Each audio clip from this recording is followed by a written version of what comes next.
일반적으로 벤치마킹 프로그램은 리눅스나 맥OS와 같은 유닉스 계열 OS에서 점수가 더 높게 나오는 경향이 있습니다. 이는 OS상에 상주하는 시스템 리소스에 따른 차이이므로 실제 성능에는 차이가 없습니다. 이 점 주의 바랍니다.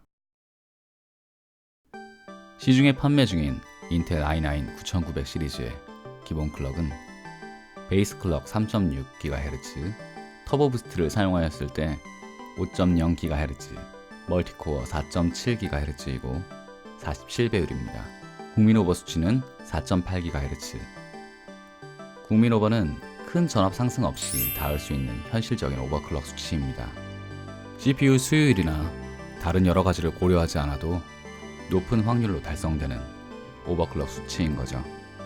하지만 오늘 저는 국민오버가 아닌 5.0GHz의 오버클럭을 시도할 예정입니다. 4.8GHz 국민오버 시에 기본 전압으로 상승하는 수치는 100MHz, 하이퍼스레딩으로 잡히는 16개의 스레드로 생각하면 1.6GHz의 수치 상승이 있다고 보시면 되고, 5GHz라면 약간의 전압을 더 주어야 하고 스레드당 300MHz, 하이퍼스레딩 시에 16스레드이므로 수치상으로는 4.8GHz의 차이, 즉 CPU 코어 하나 차이의 성능을 기대할 수 있습니다. 물론 이는 이론상 수치이므로 실제 성능은 이 정도로 높아지지 않겠지만요. 만약 컴퓨터에 대한 기본적인 배경 지식이 없으시다면 오버클럭킹을 시도하지 않으시는 걸 추천드립니다. 오버클럭에 사용된 시스템은 이렇습니다. CPU 인텔 i9 9900KF, 그래픽카드 AMD 라데온 RX 580 8GB, 램은 64GB, 메인보드는 기가바이트의 게이밍 X Z390, 바이오스 버전은 F9입니다. 그리고 i9 시리즈 특유의 높은 발열로 인한 스로틀링을 막기 위해 2열 순행 쿨러가 장착되어 있습니다. 기본적인 오버클럭킹 과정은 CMOS 셋업에서 세팅을 바꾸는 방법만 사용하였으며, 냉각기 등을 사용한 물리적인 간섭이나 외부 프로그램을 사용하는 방법 역시 일체 사용하지 않았습니다. 오버클럭 후 안정화를 위하여 윈도우 10에서 2시간의 스트레스 테스트를 하였습니다. 벤치마킹을 시작하기 전 시스템의 기본 온도는 최저 온도는 28도, 최고 온도는 48도였습니다. CPU 사용량이 100%를 사용하게 되면 CPU의 온도가 상승하게 되고 최고 온도가 갱신되게 되죠.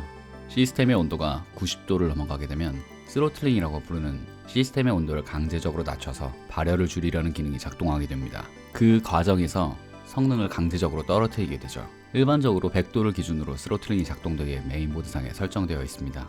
제가 사용하는 인텔 i9의 경우 발열이 워낙 심해서 스로틀링을 피하기 위해 순행 쿨러가 필수품이라고 볼 수 있습니다.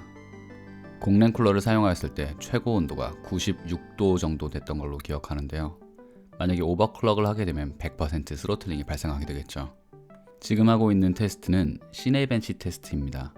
갈색이 진한 점수가 기준 점수라는 것으로 일반적인 동급 시스템의 점수이고, 제 시스템의 점수는 연한 갈색으로 나온 4128점, 기준 점수인 4190점과 약 60점 정도가 차이가 납니다. 아마 이 영상을 캡처하기 위해 캡처 프로그램을 실행 중이므로 점수가 조금 낮아졌을 걸로 생각됩니다. 그 다음 테스트는 긱벤치4입니다.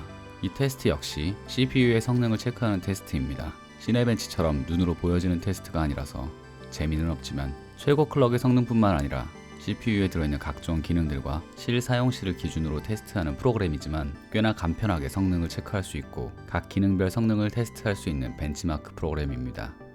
일반적으로 오버클럭킹을 할 때 성능 테스트에 사용하는 3D마크가 아니라 긱벤치를 벤치마킹 프로그램으로 선택한 이유는 3D마크는 맥OS에서 구동할 수가 없기 때문입니다.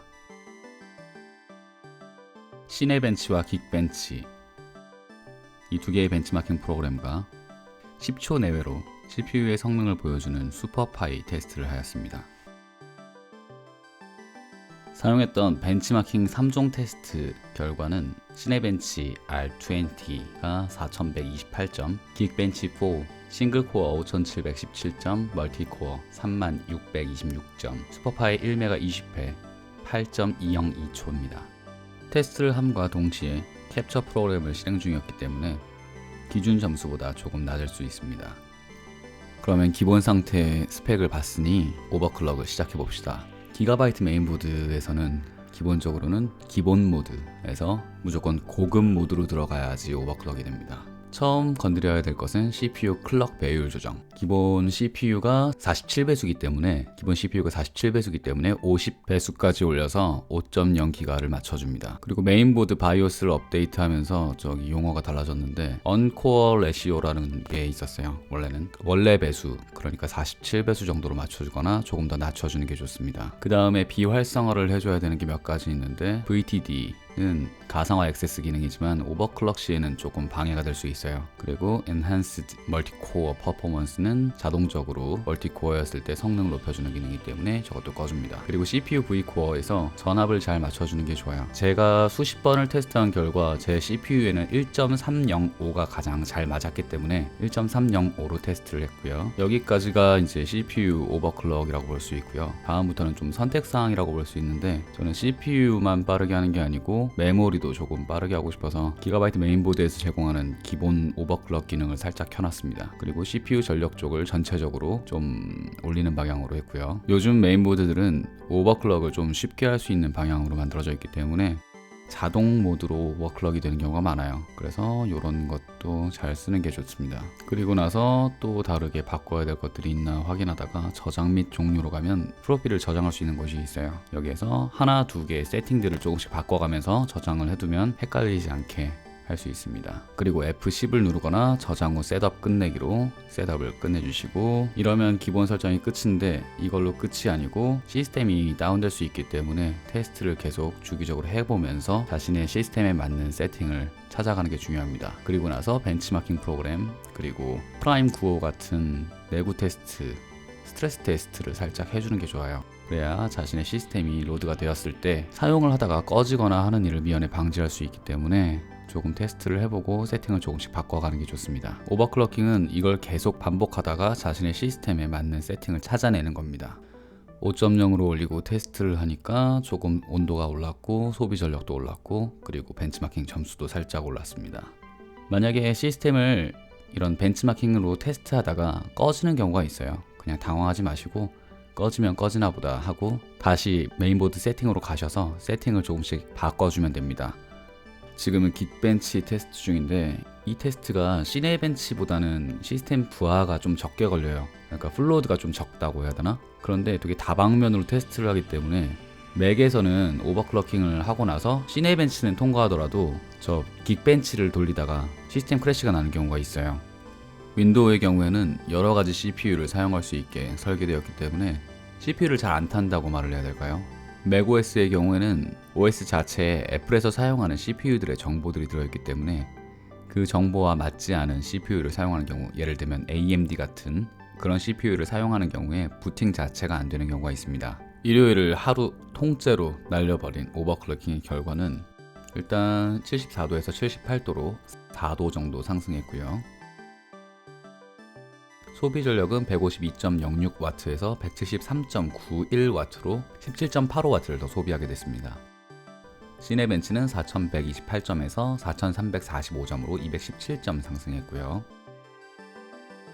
긱벤치 싱글 코어는 5717점에서 5955점, 238점 상승했고, 긱벤치 멀티는 3626점에서 32355점으로 1729점 상승인데 긱벤치 속도가 조금 좋네요. 슈퍼파이는 약 0.5초고 이번엔 맥OS에서 테스트하고 있습니다.